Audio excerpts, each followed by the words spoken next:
Assalamualaikum warahmatullahi wabarakatuh. Nama saya Cipta Sakti Parawali dengan NIM A12121-095. Di sini akan memberitahukan kembali apa saja yang telah dipresentasikan ataupun materi dari presentasi kelompok 1 sampai kelompok 6 saat masuk ke kelas kajian lingkungan hidup.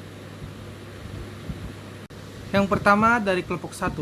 Di kelompok 1 menjelaskan tentang sejarah PIP di Indonesia dan hubungan KLH dan PIP serta muatan-muatan dari KLH itu sendiri. Yang pertama ada sejarah PIP di Indonesia. Pola ilmiah pokok atau PIP diperkenalkan pada tahun 1975 yang dimaksudkan untuk memberikan warna dan karakter bagi pengetahuan ilmu di perguruan tinggi. Jadi tiap-tiap PIP dari perguruan tinggi itu berbeda-beda sesuai dengan masalah yang ada di sekitar perguruan tinggi tersebut. Contohnya di Makassar itu mengambil PIP tentang perlautan atau laut dan sebagainya. Kemudian ada pula hubungan KLH dengan PIP. Pola ilmiah pokok atau PIP merupakan arah dari pengembangan ilmu yang menjadi ciri khas dari setiap perguruan tinggi. Nah, makanya tadi saya sebutkan berbeda-beda di Indonesia. Universitas Tadulako memiliki kajian lingkungan hidup sebagai PIP. Nah, mengapa Universitas Tadulako memilih KLH? Karena KLH itu sudah mencakup banyak poin di dalamnya. Contohnya ada sosial, kemudian ada alam dan lain sebagainya.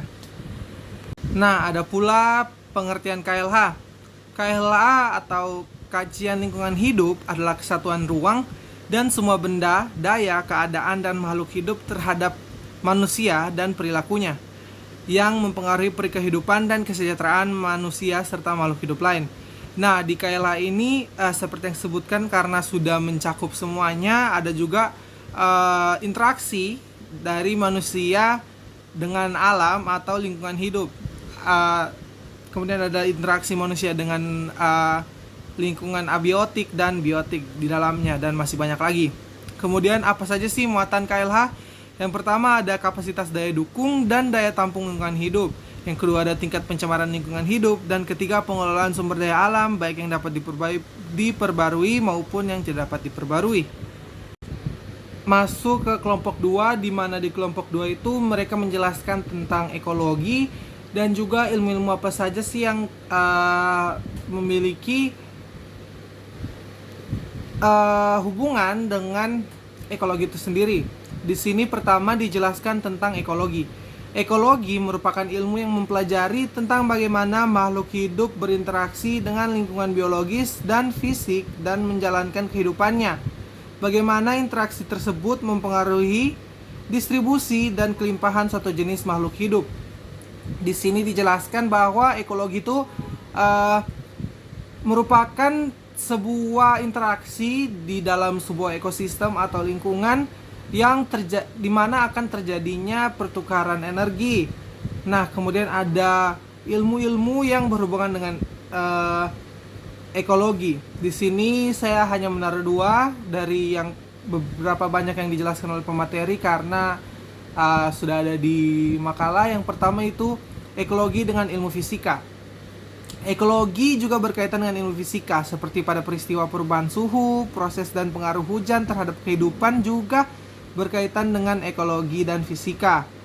Selain itu, bagaimana matahari mempengaruhi daya serap tanah merupakan contoh lain dan hubungan antara ekologi dengan fisika. Di sini dijelaskan bahwa pertukaran energi itu terjadi seperti yang dijelaskan di dalam fisika. Pertukaran energi dalam bidang ekologi itu mulai dari daya serap matahari, daya serap tanah menyerap cahaya matahari yang akan diubah kembali menjadi zat-zat hara yang akan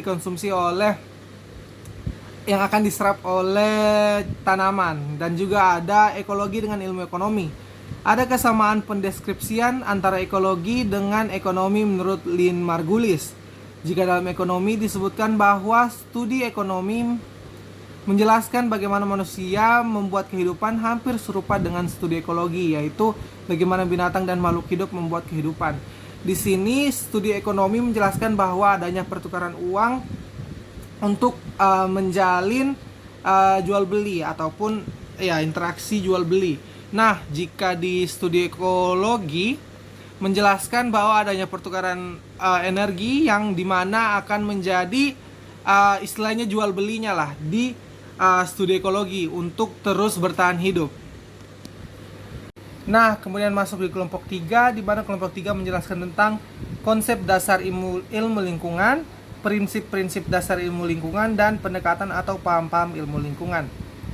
Di sini yang pertama ada konsep dasar ilmu lingkungan. Ilmu lingkungan adalah disiplin ilmiah yang menggabungkan ilmu fisika, biologi, kimia, ekologi, ilmu tanah, geologi, sains atmosfer, dan geografi untuk mempelajari lingkungan dan solusi dari permasalahan lingkungan. Nah, mengapa digabungkannya ilmu fisika, biologi, kimia, ekologi, dan lain-lain tersebut? Karena seperti yang kita tahu bahwa lingkungan hidup itu memiliki banyak aspek yang harus kita take as consideration. Jadi ada geologinya, ada sains atmosfernya untuk menentukan bahwa bagaimana kita mengetahui bumi kita sendiri dan lain sebagainya. Kemudian ada prinsip ilmu lingkungan. Yang pertama ada interaksi, yang kedua ada ketergantungan, yang ketiga keanekaragaman, yang keempat keselarasan, yang kelima kegunaan, yang keenam arus informasi aktual, dan yang ketujuh keberlanjutan. Nah, interaksi saya akan jelaskan prinsip-prinsipnya. Yang pertama ada interaksi. Interaksi tersebut tentu kita sudah tahu di mana dalam lingkungan hidup itu ada interaksi yang terjalin oleh tiap-tiap makhluk hidup. Makanya prinsip ilmu lingkungan itu harus terjadinya interaksi. Yang kedua ada ketergantungan. Nah, ketergantungan ini dijelaskan bahwa setelah interaksi tentu ada ketergantungan dari tiap-tiap makhluk hidup, yang entah itu ketergantungan menguntungkan atau yang parasitisme dan lain-lain. Yang ketiga ada keanekaragaman. Keanekaragaman di sini tentu memiliki arti bahwa banyak sekali makhluk hidup yang berbeda-beda di luar sana, seperti keanekaragaman hayati atau keanekaragaman yang lainnya.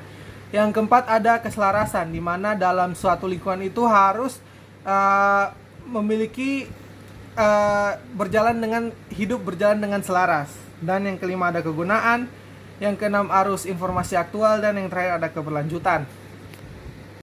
Nah, masuk ke paham-paham ilmu lingkungan. Yang pertama ada paham determinisme, di mana paham determinisme menjelaskan bahwa manusia dan perilakunya ditentukan oleh alam. Di sini dijelaskan bahwa manusia itu ditentukan oleh alam atau perilakunya itu ditentukan oleh alam. Misalnya manusia yang hidup di gurun itu memiliki budaya-budaya spesifik yang ia lakukan di gurun. Jadi hal tersebut ditentukan oleh di mana ia tinggal atau alam di lingkungannya. Kemudian ada paham posibilisme. Di sini paham posibilisme menjelaskan bahwa kondisi alam itu tidak menjadi faktor yang menentukan, tetapi menjadi faktor pengontrol yang memberikan kemungkinan atau peluang yang mempengaruhi kegiatan atau kebudayaan manusia. Jadi di sini menjelaskan bahwa alam itu tidak langsung mengatur bahwa tiap-tiap manusia itu harus begini loh di tempatnya, tapi memberikan pilihan untuk manusia tersebut bagaimana ia harus hidup. Yang ketiga ada paham optimisme teknologi, di mana menjelaskan bahwa manusia mengembangkan ilmu pengetahuan dan teknologi. Sebagian rahasia akan terungkap dari teknologi untuk menjadi eksploitasi dan terus berkembang. Bahkan dengan kemajuan teknologi saat ini, sebagian manusia menjadikan teknologi segala-galanya. Di paham ini menjelaskan bahwa manusia itu mentuhan-tuhankan teknologi, di mana teknologi tersebut adalah ciptaan mereka sendiri. Masuk ke kelompok keempat, di mana kelompok keempat menjelaskan tentang konsep dari komponen dalam lingkungan hidup dan juga komponen-komponen apa saja yang ada di lingkungan hidup, serta interaksi apa saja yang terjadi di lingkungan hidup. Nah, yang pertama tentang konsepnya. Konsepnya itu pengertiannya dari komponen dalam lingkungan hidup. Komponen merupakan bagian-bagian yang saling bekerja sama sehingga tercipta dan membentuk suatu sistem yang utuh. Jadi unsur-unsur yang dapat membentuk suatu ekosistem lingkungan hidup yang utuh itulah yang kita sebut sebagai komponen lingkungan hidup. Nah, hal tersebut sudah menjelaskan bahwa tiap-tiap komponen lingkungan hidup itu memiliki hal-hal yang berperan pentingnya masing-masing. Nah, di sini masuk ke komponen lingkungan hidup. Yang pertama ada lingkungan hidup alami, di mana dijelaskan bahwa komponen lingkungan hidup alami itu memiliki dua komponen. Yang pertama ada abiotik atau yang tak hidup, dan yang kedua ada biotik. Abiotik terdiri dari misalnya cahaya matahari yang diserap oleh tanah dan juga oksigen dan lain-lain.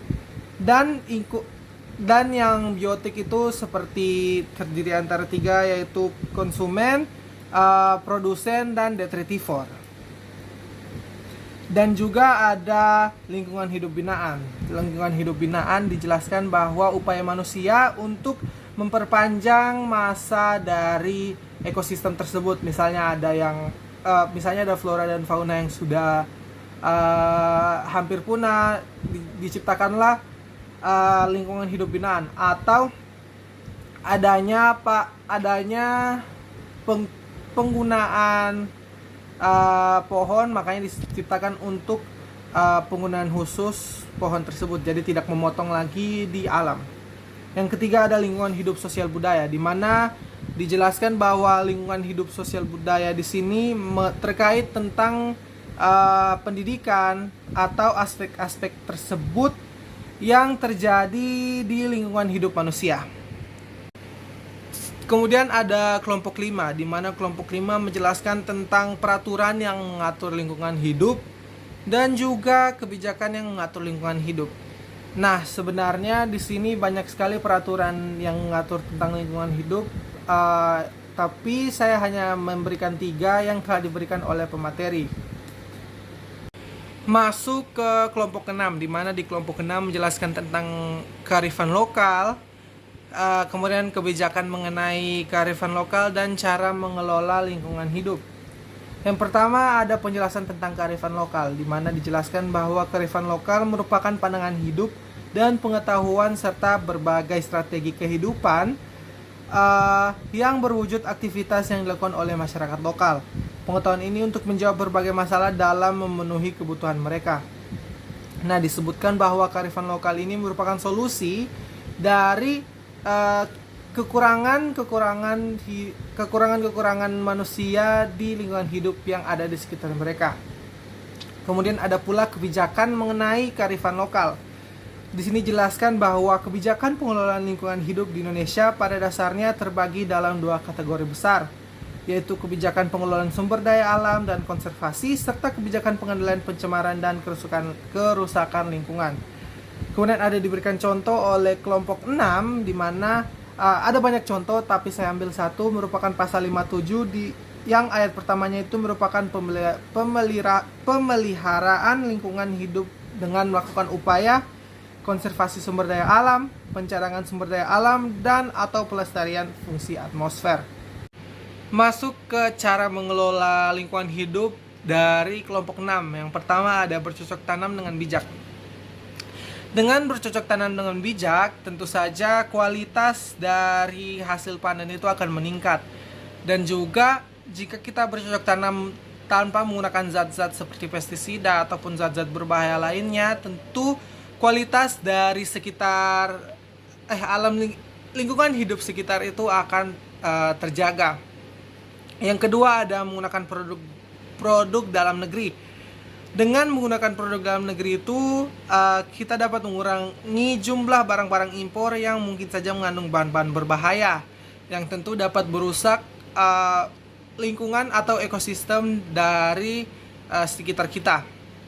Dan juga dengan menggunakan produk dalam negeri itu kita akan mensejahterakan warga atau masyarakat dari kearifan lokal itu sendiri.